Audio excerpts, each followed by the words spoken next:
Hi there, welcome to the latest episode of my 10-minute moan. And the topic of this 10-minute moan is, I believe, Greene MSP, Tory Regional List MSP, should stand down from Parliament now. Now, the reason I say that, and I'll explain what's happened to get me to that conclusion. The way that we vote in Scotland is a bit peculiar. We have two ballots to vote for, and there's two ways of becoming an MSP. The first is a traditional first past the post constituency vote, where you vote for the person you want to be your constituency's representative in Holyrood. Normal. But we have a second ballot, which is about just under half the MSPs, and that's a regional proportional representation vote, where you do not vote for an individual, you vote for a party. Now, that individual, you could be on there as an independent, but generally speaking, it's parties. And the party with the most, after sort of a bit of calculation based on how many constituency seats, gives you the members that are going up to represent each region. And there's a number for each region. And that's how Jamie Greene got elected into Holyrood. He wasn't the constituency member, he was the list member. So what's happened, he's a west of Scotland, so that's Ayrshire, in a little peculiar shape just up north of Glasgow, but generally an Ayrshire region. And the people there had voted in a number enough for them to say, I think, Tory 3 list MSPs from that, might have been 2, but certainly they got a number. And Jamie Greene, in each party, then put a list out in running order whose should be their list representatives should they get one or more MSP regional seats. So that's how we got into Parliament, and there's nothing wrong with that. That's the rules. I'm not decrying them or it's any better or worse than MSP. If you're a regional or a constituency MSP, they both do the same job once they get voted into the building. So, but what's happened there is his region have voted for a Tory MSP, and it's down to the Tory Party then to decide in which order these people go in to Holyrood, and he's in. So today, he's resigned from the Tory Party and removed the whip, or stepped away from the whip. So that means he's no longer representing Tories. So that means the people that voted for him are not getting what they wanted, because they didn't vote for Jamie Greene. They voted for a Tory MSP, and that's what they should have. The people, when you vote for personalities, that's on the constitution, the constituency vote, and he wasn't one of them. Now, what happens when there is a vacant seat as a regional list MSP? If it's a constituency, it's a different process. You would have a by-election automatically, so the people in the constituency can vote for whoever they think is the best person now to represent. But when someone stands down as a list MSP, the process is the party then go back to the list from the election, which would be 3-4 years ago. They go down and they find the first unelected person, and if they're still willing and able to become the MSP, then they become the MSP.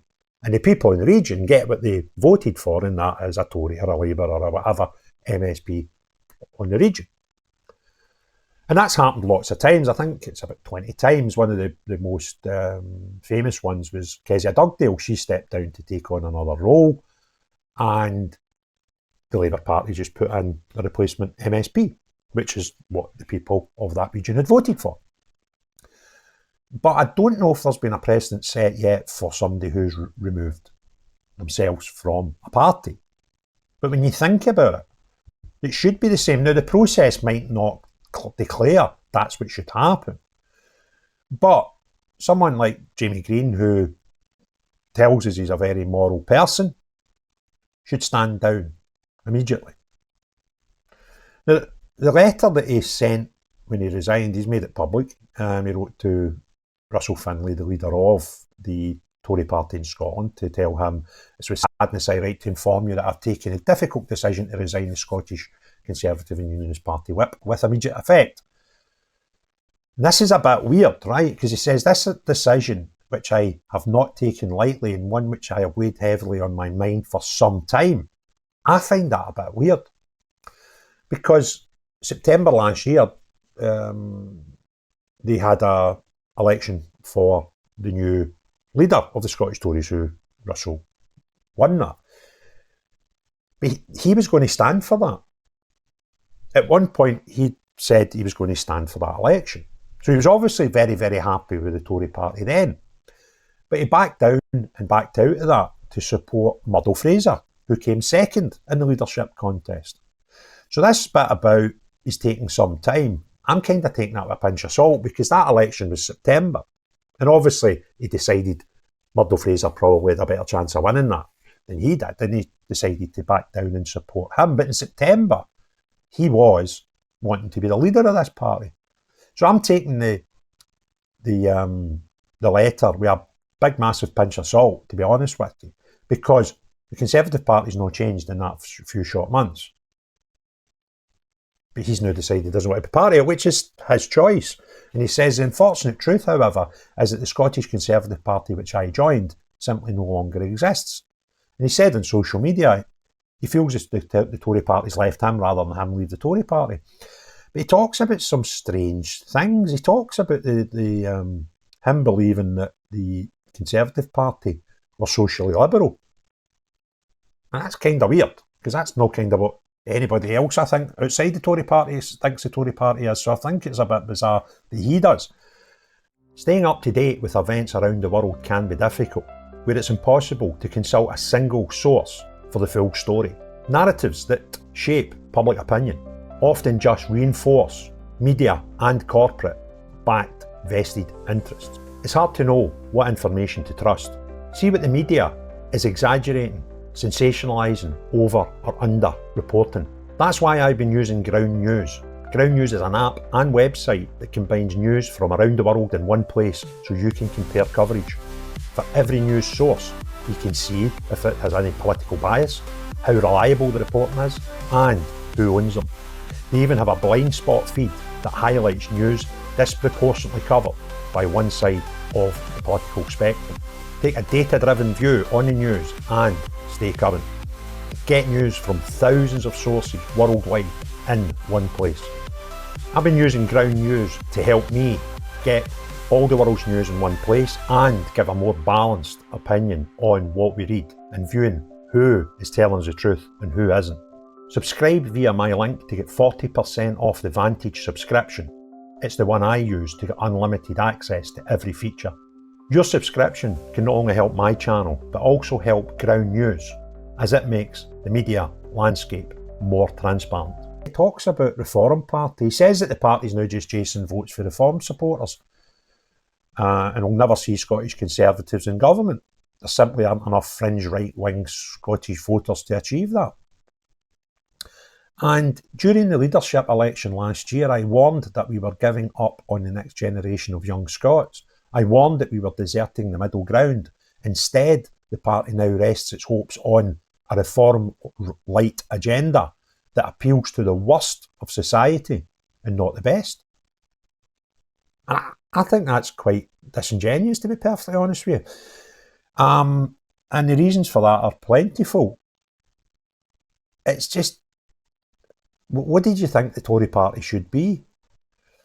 And to be honest with you, but for the inadequacies I see within the Reform Party, I am the very type of person that should be a Reform voter when you consider it, but the party, I can't vote for them. But you know what it stands for, I'm probably quite closely aligned to that. And if it wasn't the fact that I'm an SDP member, then if SDP didn't exist, then I would probably be more likely to vote Reform, but I can't support them at this point. I don't like the way they run.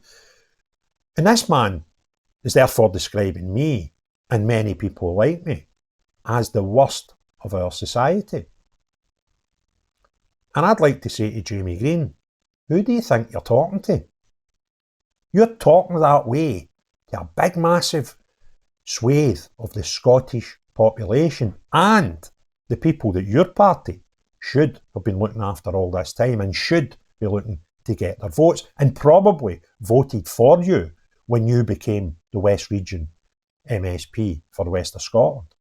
Consider that these people that you're now talking of as the worst of society probably got you the gig in the first place. And it's completely disingenuous of you to talk about anybody who's probably potentially voted for you in the past in such a light. So what I would say to you, Jamie, to prove that you're not the worst in society and the worst of MSPs, and you want to be the moralistic champion, then do so and step down from your post, because that's the right thing to do. And if you don't, then you, Jamie Greene, are, in fact, the worst of society. If you enjoyed this video and you want others to see it, you can do 1, 2 or 3 of the following things. Click the thumbs up, put some comments below and hit the share button. And if you've not already done so, please consider subscribing to the channel and hitting the notification bell. But the most important thing, unless you're the type of person that's going to try and take the moral high ground and tell people in Scotland, good unionists in Scotland, that they are the worst of our society, then no you. But everyone else, have a great day. Cheerio, bye now.